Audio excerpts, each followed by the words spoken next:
मैं हूं शुभम मिश्रा आपके साथ। चलिए करते हैं खबरों की शुरुआत। रुपौली उपचुनाव में बहुत बड़ा उलटफेर हुआ है। रुपौली में निर्दलीय प्रत्याशी शंकर सिंह ने बाजी मारकर सबको चौंका दिया है। शंकर सिंह ने जेडीयू उम्मीदवार कलाधर मंडल और आरजेडी उम्मीदवार बीमा भारती को हराकर इतिहास रच डाला है। रुपौली से 14 साल से बीमा भारती विधायक थी, लेकिन बीमा भारती इस बार तीसरे स्थान पर चली गई हैं। शंकर सिंह ने यहां से चुनाव जीतकर जेडीयू और आरजेडी दोनों को एक साथ पछाड़ दिया है।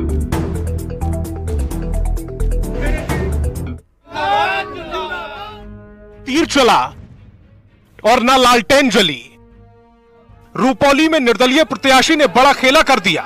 जेडीयू का गढ़ माने जाने वाली रुपौली विधानसभा सीट पर वो हुआ जो किसी ने नहीं सोचा था, किसी को उम्मीद नहीं थी, लेकिन जनता के वोट की चोट ने ऐसा कमाल किया कि शंकर सिंह विधायक चुन लिए गए। निर्दलीय प्रत्याशी शंकर सिंह चुनाव जीत चुके हैं। कुल 8,211 वोट से शंकर सिंह चुनाव जीत चुके हैं, जबकि दूसरे स्थान पर जदयू प्रत्याशी कलाधर मंडल रहे हैं। शंकर सिंह के पीछे ना जात रहा ना बात रहा, शंकर सिंह का बात रहा और शंकर सिंह को सभी जातियों ने अपना समर्थन दिया है। शंकर सिंह रुपौली उपचुनाव में ताल ठोकने से पहले तक चिराग पासवान की एलजेपी से नेता थे और बीते 3 विधानसभा चुनाव में उप विजेता साबित हो रहे थे। उन्हें तीनों बार तब की जेडीयू नेता बीमा भारती ने शिकस्त दी, लेकिन इस बार सांसद बनने की लालसा में बीमा भारती ने लोकसभा चुनाव से ठीक पहले लालटेन थाम ली और जेडीयू को टाटा बाय बाय कह दिया। हालांकि बीमा भारती न लोकसभा चुनाव जीत पाई और न विधानसभा उपचुनाव। 24 साल तक रुपौली से विधायक रही बीमा भारती का इस बार तिलिस्म टूट गया। नाम तो जनता दल है, काम हो रहा है निर्दलीय के लिए। हारा कौन रुपौली में? अतन पिछड़ा का बेटा और अतन पिछड़ा की बेटी। भीतर भीतर किसने काम किया? सरकार में बैठे लोगों ने। देखिए रिजल्ट इसका जो सामने आया है रुपौली का, आत्मचिंतन करना पड़ेगा। पिछड़ों को, अति पिछड़ों को, दलितों को, अल्पसंख्यकों को, सबको याद रखना। शंकर सिंह ने जेडीयू उम्मीदवार कलाधर मंडल को 8,211 वोटों से शिकस्त दी है। उनके पक्ष में कुल 67,779 वोट पड़े, जबकि कलाधर मंडल को 59,568 वोट मिले। शंकर सिंह पहली बार साल 2005 में एलजेपी के टिकट पर चुनाव जीते थे, लेकिन तब वो सिर्फ 13 दिन ही विधायक रह पाए थे। लेकिन अब की बार शंकर सिंह ने कमाल कर दिया। बिना किसी पार्टी के सिंबल के भी न सिर्फ जीत दर्ज की, बल्कि 2025 विधानसभा चुनाव की टोन भी सेट कर दी है। पूर्णिया से कुमार प्रवीण की रिपोर्ट। वहीं रुपौली विधानसभा उपचुनाव में जीत के बाद निर्दलीय विधायक शंकर सिंह ने कहा कि क्षेत्र का विकास पहली प्राथमिकता है। वहीं किस पार्टी में शामिल होने के सवाल पर कहा है कि जनता के बीच जाएंगे और जनता का जो भी आदेश होगा उसी का पालन करेंगे।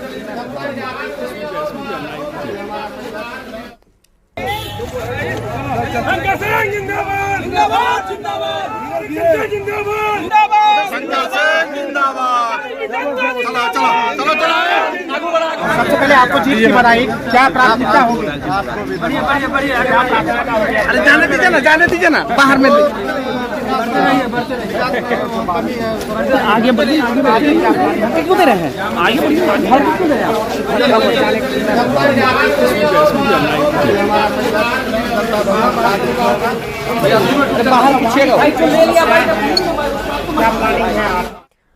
और बीमा भारती रुपौली विधानसभा उपचुनाव हार गई हैं।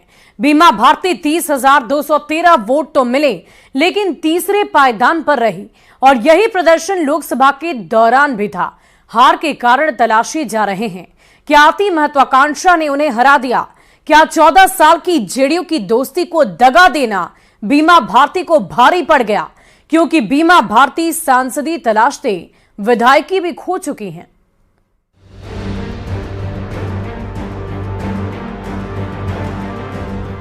बात केवल बीमा भारती तक रहती तो कही जाती। सवाल का निशान तेजस्वी और पप्पू यादव जैसे भारी नेताओं पर खड़ा है और राजनीतिक भविष्य पर प्रश्न चिन्ह बीमा भारती के सामने, क्योंकि बीमा भारती इस बार भी नंबर 3 पर आई है। लोकसभा चुनाव में तो उनकी जमानत ही जब्त हो गई थी। 3 बार से लगातार रुपौली की विधायक रही बीमा भारती की करारी शिकस्त हुई है। सवाल है कि क्या बीमा भारती का जेडीयू से पाला बदलकर आरजेडी में जाना गलत साबित हो गया? क्या 14 सालों का जेडीयू से मजबूत रिश्ता तोड़ना और विधायकी छोड़ सांसद बनने की महत्वाकांक्षा पर भारी पड़ गया? बीमा भारती के प्रदर्शन पर नजर डालें तो लोकसभा चुनाव में बीमा भारती को 27,120 वोट मिले थे। बीमा भारती पूर्णिया सीट से तीसरे स्थान पर रही थी। रुपौली विधानसभा उपचुनाव में भी बीमा भारती तीसरे स्थान पर रही। उपचुनाव में बीमा भारती को 30,213 वोट हासिल हुए। लोकसभा और विधानसभा उपचुनाव में बीमा भारती का तिलिस्म तीसरे पायदान पर टिक गया। इन परिणामों से केवल बीमा भारती ही नहीं हारी, बल्कि तेजस्वी यादव हारे, लालू प्रसाद यादव हारे और तो और वोटिंग से एक दिन पहले बीमा भारती को सपोर्ट करने मैदान में उतरे पप्पू यादव भी हार गए और रुपौली से शंकर सिंह निर्दलीय जीत गए।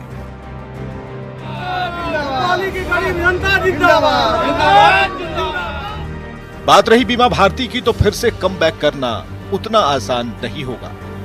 Bureau report, news 18। और रुपौली के चुनावी नतीजों ने सबको चौंका कर रख दिया है। यहां एनडीए और इंडिया अलायंस दोनों को करारी शिकस्त मिली है। चुनावी नतीजों के बाद सम्राट चौधरी ने कहा, नतीजों की समीक्षा की जाएगी। तो जेडीयू के प्रदेश अध्यक्ष उमेश कुशवाहा ने कहा कि चुनाव में हार जीत तो लगी रहती है, लेकिन ये हार बेहद चौंकाने वाली है। तो बीमा भारती को समर्थन देने वाले पप्पू यादव ने इस हार के लिए तेजस्वी यादव को जिम्मेदार ठहराया। पप्पू यादव ने यह तक कह दिया कि बीजेपी एक भी वोटर ने जेडीयू को वोट किया ही नहीं। तो ये कैसे देखते हैं? अब देखिए, इसकी समीक्षा करेंगे हम लोग। एनडीए की जो हार हुई है रुपौली विधानसभा उपचुनाव में, यह आश्चर्यजनक है।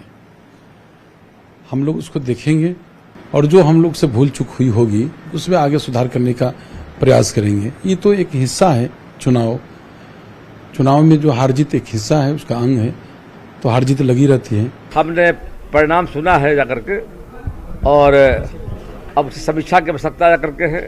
मैं भी गया था, माननीय मुख्यमंत्री भी गए थे, एनडीए के सभी नेता वहाँ गए थे, लेकिन जो रिजल्ट जो आया है तो मैं समझता हूँ कि वजह उसका क्या है समझने की जरूरत जाकर के है। नरेंद्र मोदी जी को छोड़ के सभी लोग प्रचार के लिए चले गए थे। सब बीजेपी का जो हार्डकोर वोटर था, एक भी वोट जदयू को नहीं दिया। 10 वोट भी राजपूत समाज के लोगों ने जदयू को नहीं दिया। महागठबंधन के जो घटक है आरजेडी, वो आज भी युवराज और राजा की तरह काम करते हैं। ना तो वो माले से पूछे, ना कांग्रेस को अप्रोच किया, ना सीपीआई सीपीएम को बुलाया। अंतिम दिन 1 घंटे के लिए वो जाके पिकनिक मनाने गए। और अनंत अंबानी की शादी समारोह से लालू प्रसाद और राबड़ी देवी पटना लौट आए।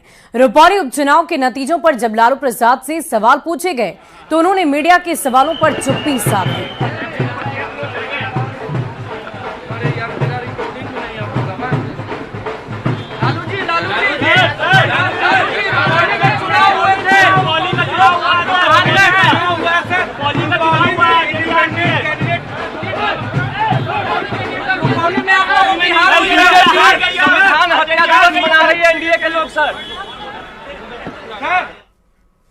और इसी बीच बिहार के शिक्षकों के लिए बहुत बड़ी खुशखबरी सामने आ रही है। बिहार के शिक्षकों के लिए सूत्रों के हवाले से हम बड़ी खबर आपको बता दें। सरकार ने यह फैसला लिया है, नए पुराने शिक्षकों के साथ तबादला होगा। इसको लेकर शिक्षा विभाग में नियमावली में बदलाव किए जाएंगे। सूत्रों की माने तो बिहार में शिक्षकों के तबादले के लिए सरकार बहुत जल्द एक नई नीति लागू करने वाली है। इस नीति के तहत नए पुराने शिक्षकों का एक साथ तबादला हो सकेगा। शिक्षकों की एक और बहुत बड़ी मांग बिहार सरकार मानने जा रही है। सूत्रों की माने तो बिहार में शिक्षकों के तबादले के लिए सरकार बहुत जल्द एक नई नीति लागू करने वाली है। इसके लिए शिक्षा विभाग नियमावली में बदलाव करने जा रहा है। नई नीति लागू करने के लिए शिक्षा विभाग ने एक उच्च स्तरीय कमेटी बनाई है। शिक्षा विभाग के एसीएस एस सिद्धार्थ ने नई कमेटी के साथ बैठक की। विभाग की नई कमेटी ने अब काम करना शुरू कर दिया है और आज दूसरी बार हुई बैठक के बाद एसीएस ने सहमति दे दी है कि 1 अगस्त से राज्य में अब काउंसलिंग कराई जाएगी। 94 में बहाल होने वाले शिक्षक, 99 में बहाल होने वाले शिक्षक, 2000 में बहाल होने वाले शिक्षक और टीआरई 1, टीआरई 2 के साथ साथ जो नियोजित शिक्षक हैं उनकी काउंसलिंग होगी और इसके साथ साथ उनका तबादला किया जाएगा नए जगहों पर। इस नीति के तहत नए पुराने शिक्षकों का एक साथ तबादला हो सकेगा। पूरे बिहार में शिक्षकों का तबादला नहीं किया जाएगा, बल्कि जहां जरूरत होगी वहीं तबादले होंगे। मतलब जरूरत पड़ने पर ही शिक्षकों का तबादला किया जाएगा। और तो और इसके बाद पति पत्नी एक ही स्कूल में या फिर आसपास के स्कूल में काम कर सकेंगे। इसके अलावे अगर स्वास्थ्य का कोई इशू है तो उसे भी प्राथमिकता दी जाएगी, जिससे स्कूल में पठन पाठन का कार्य सही तरीके से चल सके। सूत्र बता रहे हैं कि 1 अगस्त से शिक्षकों की काउंसलिंग भी शुरू हो जाएगी और एक साथ नियोजित शिक्षक, बीपीएससी शिक्षक और 94 में बहाल शिक्षकों की काउंसलिंग होगी। शिक्षा विभाग ने तबादले के लिए 5 कैटेगरी तैयार की है। इस 5 कैटेगरी में पहाड़ क्षेत्र, नदी पार एरिया, सेमी अर्बन एरिया शामिल है। 40 साल से कम उम्र के पुरुष शिक्षकों की पहाड़ क्षेत्र और नदी पार एरिया में पोस्टिंग हो सकती है, जो रैंडमली नहीं बल्कि सॉफ्टवेयर के जरिए होगी। आपको बता दें कि तबादले को लेकर शिक्षक बहुत पहले से मांग करते रहे हैं। शिक्षकों का तर्क है कि अगर उनकी पोस्टिंग मनमाफिक जगह पर होगी तो उन्हें स्कूल पहुंचने में सहूलियत होगी और वो बच्चों को अच्छे से पढ़ा भी सकेंगे। सरकार शिक्षकों की एक और मांग मानने जा रही है। अब शिक्षकों के ऊपर है कि वो बच्चों का भविष्य संवारने के लिए कितनी मेहनत करते हैं। न्यूज़ 18 के लिए पटना से रजनीश कुमार के साथ ब्यूरो रिपोर्ट।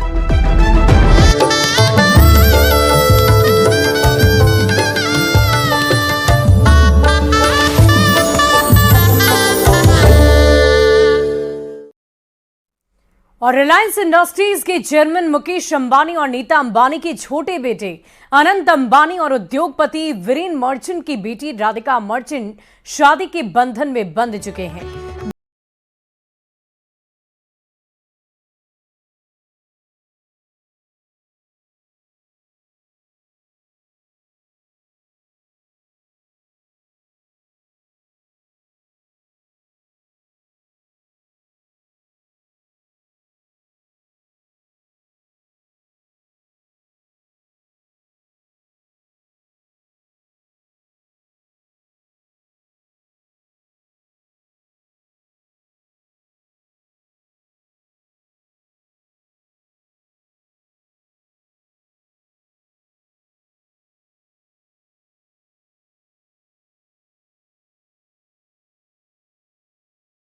देश की सबसे बड़ी शादी का जश्न अभी खत्म नहीं हुआ है। जश्न अभी भी लगातार जारी है। आज शुभ आशीर्वाद सेरेमनी है। जियो वर्ल्ड सेंटर में यह कार्यक्रम किया जा रहा है, जिसमें अंबानी परिवार के खास रिश्तेदार, खास दोस्तों के अलावा कई नामचीन हस्तियां भी पहुंच रही है।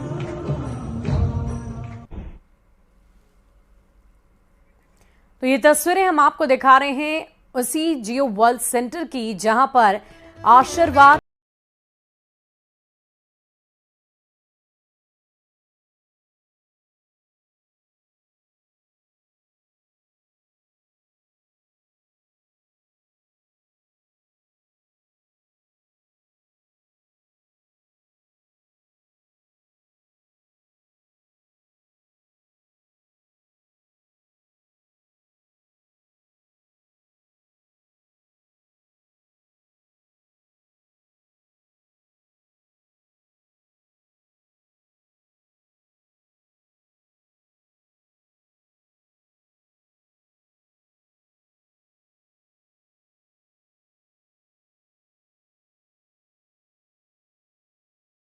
जिसकी तस्वीरें आपकी टीवी स्क्रीन पर हैं। माधुरी दीक्षित आपको नजर आ रही होंगी, बॉलीवुड की खूबसूरत अदाकारा। तो एक से बढ़कर एक कलाकार, हस्तियां इस देश की सबसे बड़ी समारोह में शामिल होने के लिए पहुंची। शुभ दिन पर शुभ आशीर्वाद देने के लिए भी अब से थोड़ी ही देर में इस जश्न की भी शुरुआत कर दी जाएगी। लेकिन उससे पहले वरमाला की तस्वीर हम आपको दिखा रहे हैं और जो नामचीन हस्तियां वहां पहुंची उसकी तस्वीरें भी हम आपको दिखा रहे हैं। और ये लाइव तस्वीरें आप देख पा रहे हैं मुंबई से जियो वर्ल्ड सेंटर की। ये बहुत ही खास, बहुत ही खूबसूरत तस्वीर। और देखिए आशीर्वाद समारोह रखा गया है, शुभ आशीर्वाद समारोह, यानी कि शादी के बाद सभी वर वधू को बड़े होने के नाते आशीर्वाद देंगे, उनके अच्छी जीवन के लिए, उनकी मंगल कामना करने के लिए ये सभी वहां पर पहुंचे हुए हैं, जिसमें ना सिर्फ बॉलीवुड की हस्तियां हैं बल्कि अलग अलग जगहों से, देश भर से नामचीन हस्ती पहुंच रहे हैं। साथ ही साथ अंबानी परिवार के जो खास रिश्तेदार हैं, घर के लोग हैं, वो भी पहुंच रहे हैं ताकि वर वधू को अपना आशीर्वाद दे सके। और देखिए एक एक तस्वीर हम आपको जियो वर्ल्ड सेंटर के दिखा रहे हैं, कैसे कैसे ये सभी हस्ती पहुंच रहे हैं और एक एक कर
और फिलहाल इस बुलेटिन